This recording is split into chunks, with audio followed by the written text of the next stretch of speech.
the second half of December 2024.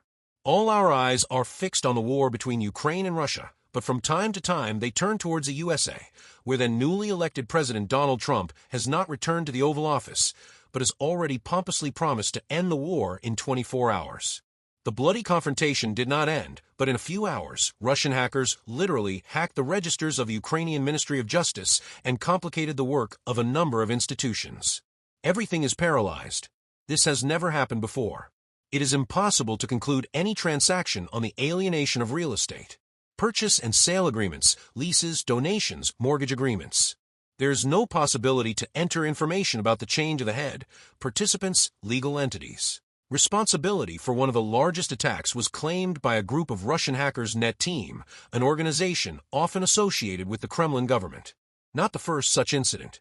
In 2022, they also claimed responsibility for an attack on the Ukrainian energy company. Subscribe to the channel and learn even more interesting revelations. In this video, we will talk to you about the first cyberwar of Ukraine with Russia. Cyberwar is part of the Russian company that is supposed to sow chaos, obtain valuable information, and destroy Ukraine. They train hackers at the state level, test the latest methods of struggle, and even use cyber attacks on the front.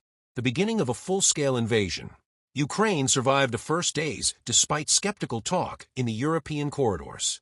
The main battle is the struggle for statehood. Is still ongoing. March 1st, 1711. Kiev.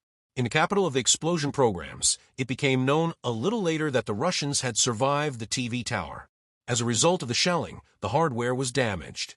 The broadcast of the channels will be temporarily unavailable. The RRT concern is taking measures to restore broadcasting in the regions. Backup broadcasting will be turned on in the near future. 5 Ukrainians died as a result of the attack. The Russians continued their terrorist tactics in other regions as well. The most intense were the shelling of the Rivne TV tower on March 14th. On the 16th, the enemies also attacked Vinnytsia. Kharkiv was shelled several times during the war, and even bombs were dropped on it. Russia tried to cut off Ukraine from information, sow chaos, scare, and destroy trust. In part, the aggressor country acted using methods that are familiar to Russians. Even before the start of the full-scale invasion, the Russians carried out a major cyber attack on government websites and operations. On the night of January 14, 2022, the websites of the Cabinet of Ministers, the Ministry of the Armed Forces, the State Emergency Service, the Ministry of Education and Science, the Ministry of Sports, the Ministry of Energy did not work. This was preparation for a big war. And this tactic could have worked. A large amount of information was leaked, chaos in society, false messages instead of filling the platforms of various departments. But Ukrainian cyber specialists repelled this attack. GRU and FSB officers teach students in cyber-offensive disciplines at military and technical universities.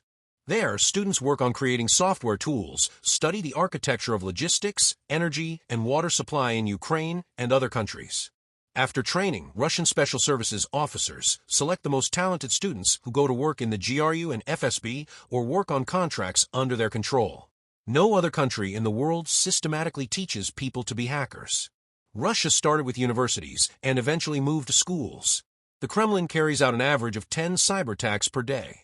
This is reported by the Security Service of Ukraine. During the first year of the full-scale invasion, experts recorded more than 4,500 cyber attacks. But already in 2024, the number of cyber attacks on Ukraine increased by almost 70%. A large-scale failure in the work of the mobile operator Kyivstar, which is currently throughout the country. The Russian hacker group Sontsypyak, which actually works in conjunction with Russian Special Services, took responsibility for this attack. 24 million subscribers of one of the country's largest operators lost access to communication. No calls, social networks, text messages, no network from the company's home internet. In fact, this is the largest hacker attack on the telecom infrastructure in the world. There have been no successful attacks of this scale. Due to the failure, problems arose with ATMs and terminals. And already in January 24th, a similar cyber attack occurred on the Parkovy data center. The company's clients are dozens of state-owned companies. Therefore, first of all, on the morning of January 25th, Ukrposhta clients were unable to send their parcels. Hundreds of drivers and carriers were unable to get abroad through the Shlyak system. Naftogaz hotlines and gas networks were inaccessible. Chatbots and Ukrainian terminals were also frozen. All these state-owned companies use the Parkovoy cloud storage, which became inaccessible. The Russian-Ukrainian war is unique in its kind not only because of the numerous cyberattacks of both sides, but in particular because of the use of the latest weapons. The world's first cyberwar. Kamikaze drones during the delays in international aid gave Ukraine the opportunity to resist the onslaught of the occupation forces and partially replaced artillery in some issues. This many-month-long shortage of ammunition prompted Ukraine to massively expand the production of FPV drones. At the same time, the invaders learned quickly. So there are a lot of FPV drones in both armies now, and countering them is what is currently on the agenda, but it is changing very, very dynamically. Electronic warfare means rep systems allow you to jam the connection between the operator and the drone. The drone, having lost control, does not harm the equipment and personnel. The flight of a drone on the battlefield of the Russian-Ukrainian war is a unique set of factors. Ukrainian cyber operators are deploying their campaigns on the front lines of the war, competing with Russian adversaries in a new kind of high-tech confrontation. These teams combine the skills of hackers and special forces, penetrate Russian systems, work together with snipers, and use the latest technologies. In addition, Ukraine is trying to create new types of weapons that can help weaken the aggressor country. These are attacks on Russian facilities, oil refineries, and military-industrial plants. The strikes were made possible thanks to the use of drones with a longer range and expanded capabilities. Military brutality is one thing, but cyber warfare can be destabilizing and debilitating. With a cyber attack, Russia could turn off the lights for millions of people. It could turn off power grids. This is a covert war that Russia is waging against Ukraine. In the early days of the war, Ukraine formed its own IT army, numbering 175,000 volunteers from all over the world. Among them are the so-called white hackers, activists, representatives of technology companies, and the world-famous anonymous collectives.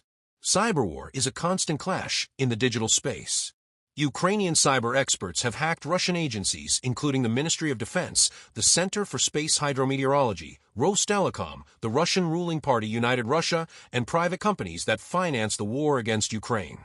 Under attack were also enterprises that manufacture elements for the radioelectronic base, other spare parts for Russian weapons, and equipment for metal processing.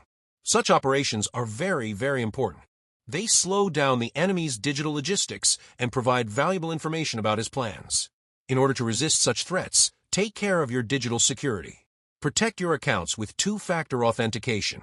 Do not disclose your personal information on social networks, such as your personal phone number, email address, or place of residence. Avoid clicking on links that you receive from unreliable sources. Russia will try new methods against both Ukraine and the Western world. Who will win in this cyberwar? Only history will tell. And I thank you for watching this video to the end. Give it a like, comment, share this video, and be sure to subscribe to the channel to help it develop.